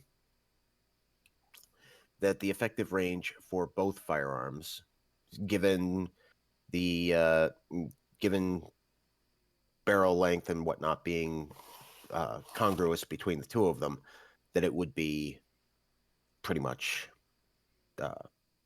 equivalent. Okay. I'll look around again later. Just for myself, just for my own edification. Because, it's one of those things where it's like, yeah, I want to know about this. Why can't I find it? I really want to go look. Oh, that's right. I'm in the middle of a show. I really shouldn't be doing that right now. Yeah. Like a hunting rifle, I've had relatives who've hunted. My dad hunted, my brother hunted. They still hunts. I've seen the weapons. They do have magazines, not quite as big as the Ruger here, but I also know that those guns are bolt action. So it's squeeze, click, click, squeeze again. It's not, one trigger or one depression, one shot every time. You still have to you have to chamber a new round on your own.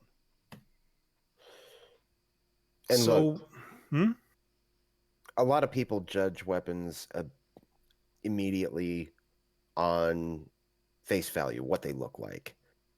Just because a weapon is black and has a lot of plastic parts on it doesn't mean it's all that much. I mean, I've seen people who...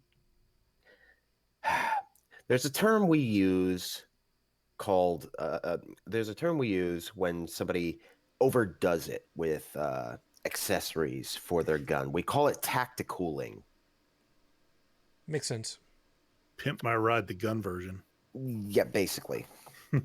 Yeah, I'm pretty sure we've seen stuff like that on YouTube vids for guys who are doing I'm sorry. airsoft. I'm sorry, but when you put rails and a red dot and a foregrip and a bipod and a flashlight and a bayonet and all these other things on a muzzle loader, you're starting to lose the point. Yeah, it looks scary. Not going to do much, though. I've always wanted to see somebody trying to ram a muzzle loader and have the interior so hot that the stupid thing actually fires off and takes the rod straight up out of his. No. I would. I'm saying I No. would like to see that. No. Ladies and So gentlemen, this so is long as why, somebody doesn't get hurt. ladies and gentlemen, this is why cannoneers of years past would ram wet wadding down the barrel. I know. I still think it would be funny as hell to watch that happen. Then again, I'm also suddenly reminded of whatever the hell the guy's name was from the railroad who got the spike through his head. John Gage? Yeah. Oh. Yeah. Very famous medical personality. He had it basically got lobotomized the railroad TNT way. It's long story. I'll have to look that up in a. But yeah, basically, great. Here you go. Paste, and there we go. You look at these two rifles, and you can tell which one's an AR-15 and which one's a Mini 14. Now, which one looks more dangerous to you? Which one looks like something that somebody will go out and hurt somebody with?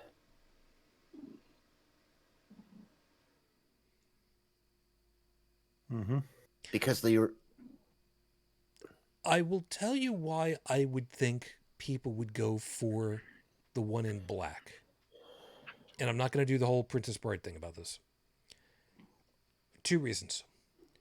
1, the scope, obviously, with the one that's on here. Mm-hmm. 2, and this is going to sound stupid, but I'm going to go with the whole ninja aspect. If you're in the dark, or even in some shadow, it's harder to spot something that's a very dark color. It makes it harder to pick out, especially if you happen to need to adjust your sight because, well, you're in the sun, for instance. That's just me talking. What I am going to go over here is simply enough that the majority of the differences that people immediately look at between these two rifles are strictly cosmetic.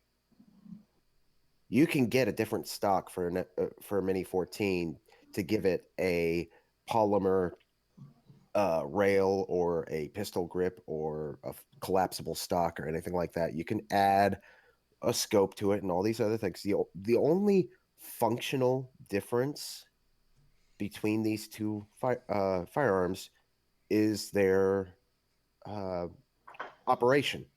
The Mini 14, it operates on direct blowback, and the AR-15 uses gas and pingman. But as far as fire rate goes, both of them are semi-automatic rifles that will fire as quickly as you can pull the trigger.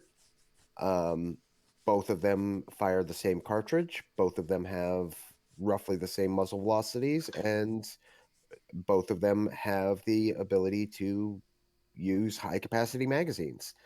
And when I say high capacity, I'm not just talking 10 or 20 or 30 rounds. There are drum magazines that hold as many as 200 rounds for both of these.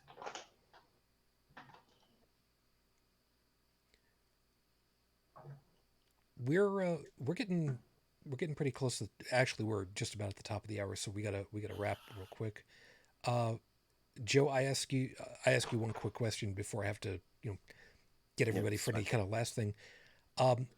Your professional opinion as someone who has worked with weapons of warfare, and yes, I'm leading the bit at this point, and I don't care. What civilian purpose does a barrel of 200 bullets serve in a civilian context?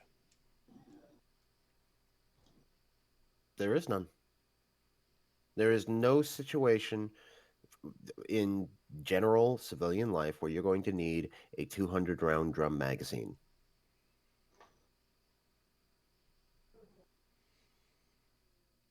Now, the enjoyment factor of going to the range and popping off that many, yeah, sure, why not? Yeah, I mean, hell, there's the Big Sandy Chute down in Arizona where folks that own machine guns take all their big toys to go play. yeah, but Arlie Ermy used to be a big fan of that event, but you won't go hunting coyotes with 200 round drums. Sorry, Unless and you're a really, really bad shot. like I said, these are when I'm talking about these being used as ranch rifles, basically coyotes and wolves. That's it. vermin, Be, effectively. well, predators. You wouldn't use this on a rabbit. You wouldn't use No, it no. on groundhog. And Well, hold on.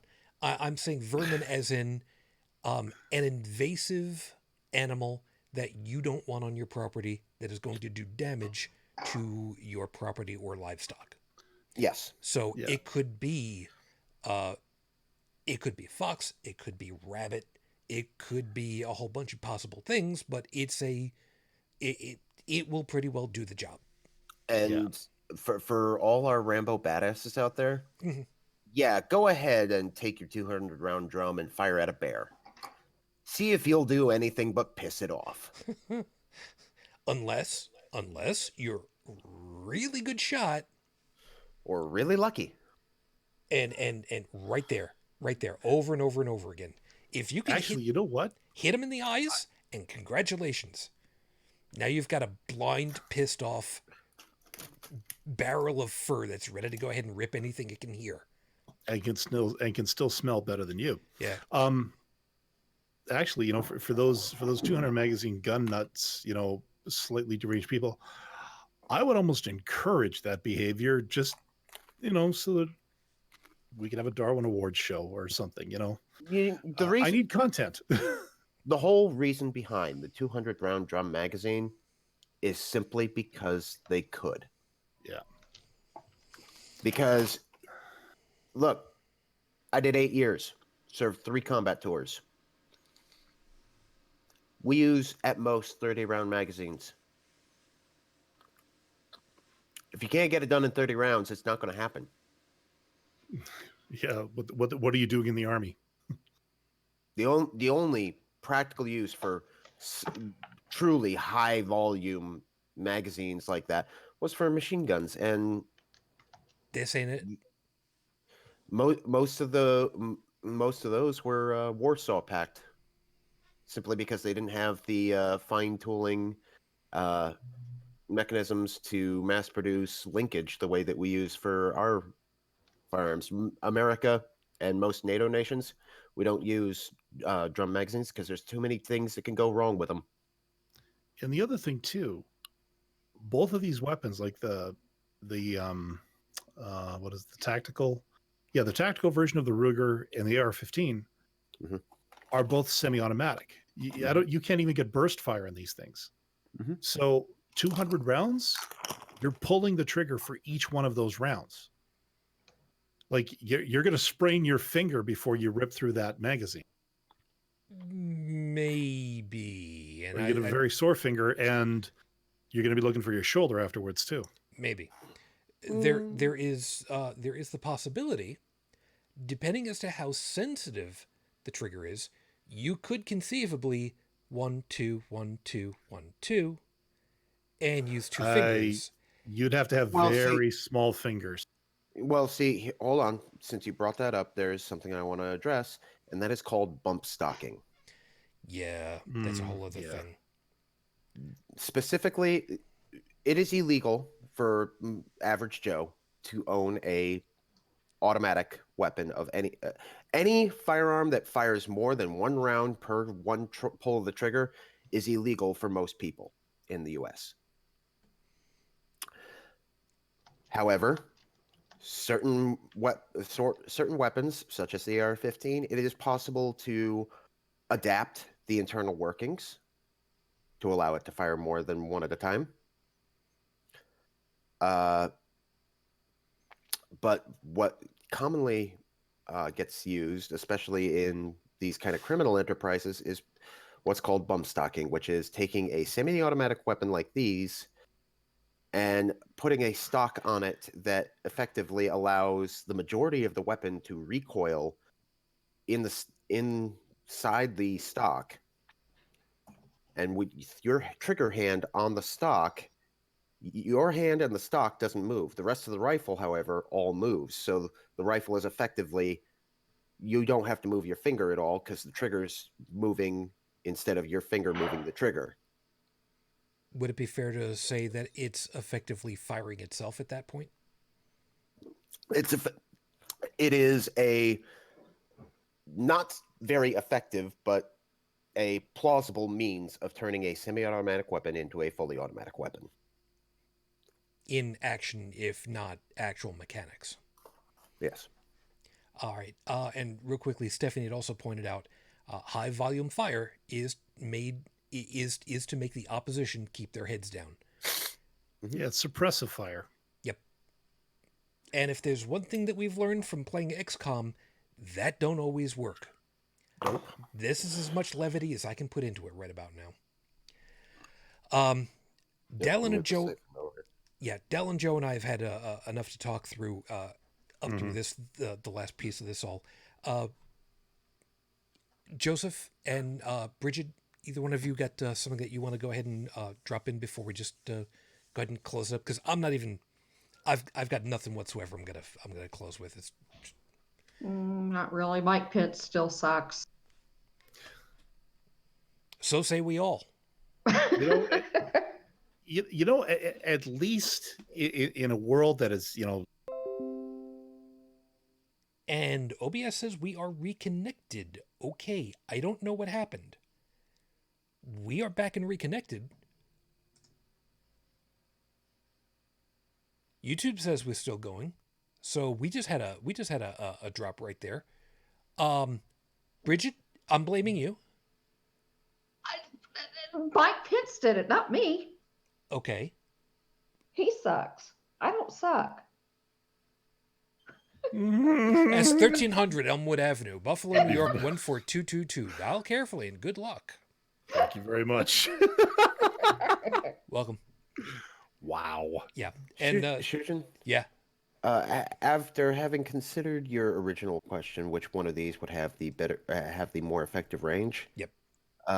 I would have to say, in all likelihood, all other aspects being equal, barrel length, twist, all that stuff, the Mini 14 would actually have more effective range for one particular reason: stability, fewer moving parts.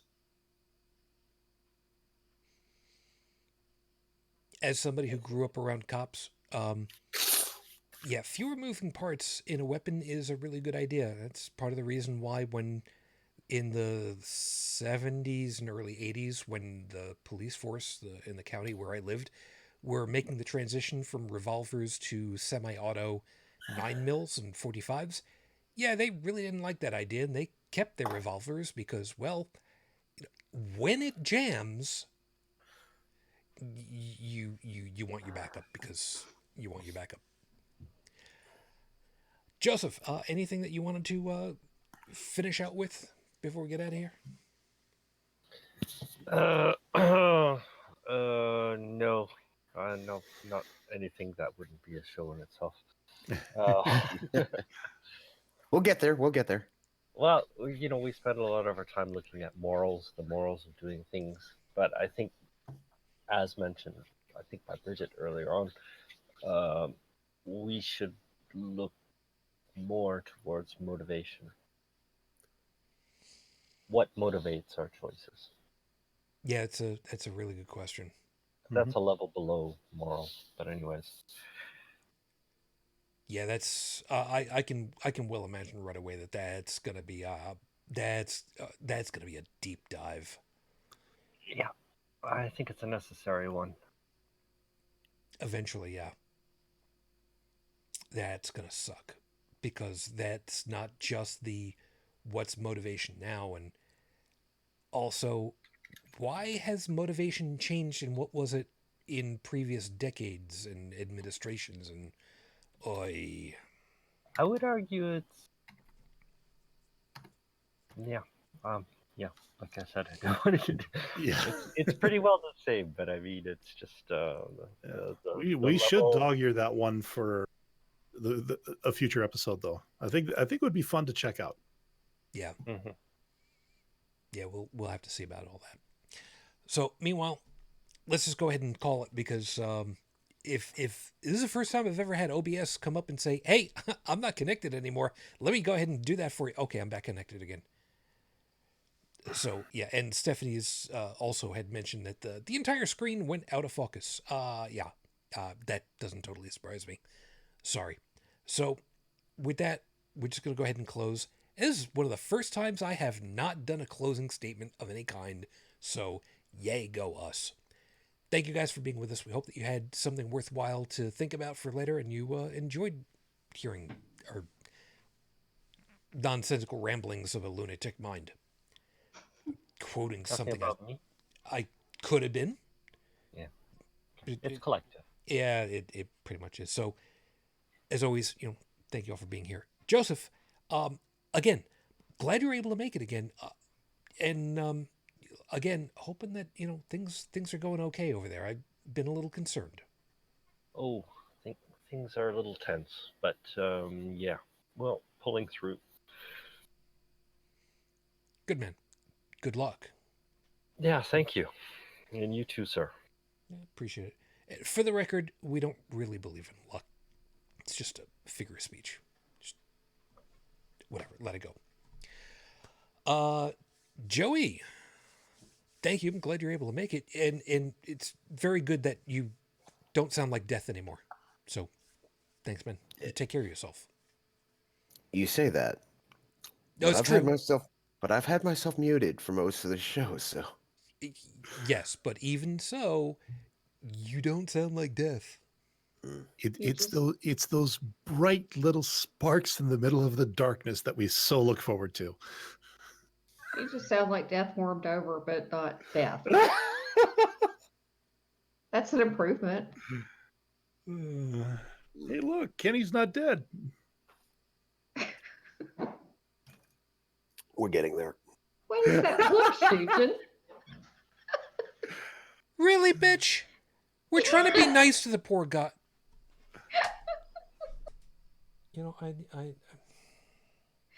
Okay, okay. You know what? I'm going to say. If he's offended, he can tell us.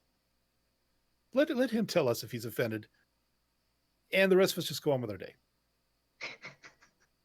or night, as the case may be. That's just great. That's just great. Bridget. Yeah, you know what? I Go do ahead. hear a vague sound of simmering in the background.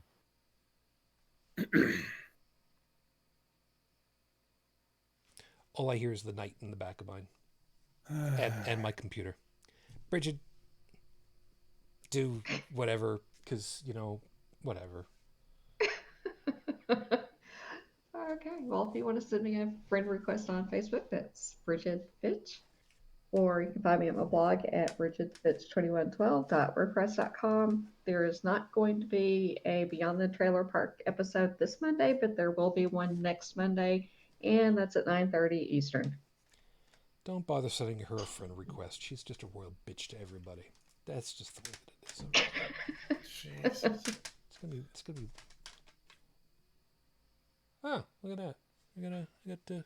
I got my big stack of CDs over here, and I'm just looking at stuff because I couldn't be bothered to listen to her bitch ass go ahead and be. We try to be nice to each other. You could have gone ahead and you could have said he didn't sound you. You know what? That's fine. It's fine. It's fine. It's the way it is. Hey, Dallin. Yeah. Hi. You're a Hi. nicer guy than. I am. What? I don't. Just never mind. It's fine. Never mind. It's fine. It's fine. It's fine. Thank you for helping out with everything, man. I appreciate it. Hey, Always glad to. Uh, and what he means by I'm helping out, of course, I'm the curator of the audio version of this show over at holycrapvlogcast.com. This episode should be up tomorrow if all goes well. And for any other thoughts, random conscious streams, whatever, when I'm just thinking, you can catch that over at inthewind.yo5.ca. Thank you, man. I'm over on this side.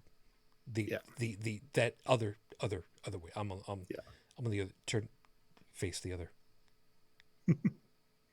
I'm waving. Just turn your head and You over there? Well, not. I'm looking at YouTube right now to see to where Joseph, you're over there. Hi. No, actually, you're over there. Oh, God. This is what I have to put up with. Hi, I give up. You're over there. Hi. Whatever. Just to Joseph, comment shut about, up. you know, I see you over there. every time you say "in the wind," you know, I keep on thinking of this French joke. You like classical music? And yeah, I like beat au vent. Beat au vent in French basically means dick in the wind. So. Time to start thinking of a new subdomain, I think. Yeah. Or just own that shit, man. I don't know what to do with that one. Anyway, I'm too tired to think. yeah, I'm pretty much getting to that point too. So, of course, everybody, thank you very much. Take a swing over to the main website. Is good. And of course, holycrapthevlogcast.com. All of our contact information is over there, and social links, and help us out with whatever. For those of you that want to go ahead and leave us a voicemail message, feel free. 859-HCTV-554, 859-4288-554, and of course over at Patreon/HCTV. One of the few items I still remember off the top of my head. Go me, it's the easy one. Because we never get anything over there, because, you know, whatever the hell.